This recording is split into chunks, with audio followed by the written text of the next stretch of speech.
wanted to make sure that the space that, my ancestors bled and died for, that I occupied that space. But I also got the privilege to walk the hell out of it. Number one, I come from direct action and movement-based politics.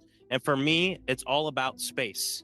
How are you taking up space? When are you leaving a space, and making sure you're doing that on your own accord? I think there's power in stepping up, leaving in solidarity, of course, with Al Green, but also in solidarity with Black people and oppressed people across this nation. And so everyone has their own way of advocating. Some people boycotted it. Power to them, power to everyone. But this was the way I decided to do my action tonight with a great group of people. We have to really understand what's happening right in front of us.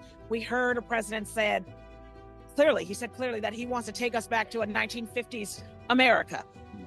DEI is code for making sure that white men are leading everything. I couldn't listen to someone who's trying to tear apart the very structures that we have fought to build in the last 60 years in this country. I had to walk out. It's my job to be in this building, but I refuse to sit and kowtow to the neo-Klan. I'm not doing it. And one of the things that we wanted to do was we wanted to make sure that there was space that was held for us. And if we did not show up, then what they were going to do is just put seat fillers in.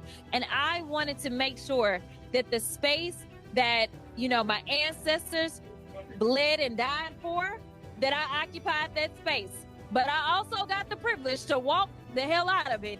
And so I didn't just want to sit there and not clap, but instead I wanted to make sure that I stood up in defiance and I turned my back on him like he has turned his back on the American people, like he has turned his back on the Constitution, like he has turned his back on laws in this country. That is what I wanted to do. And I wanted the American people to know that while we may not have the numbers just yet, that doesn't mean that we don't have fight left in our bodies. And so I am going to fight him every step of the way until we get what we deserve.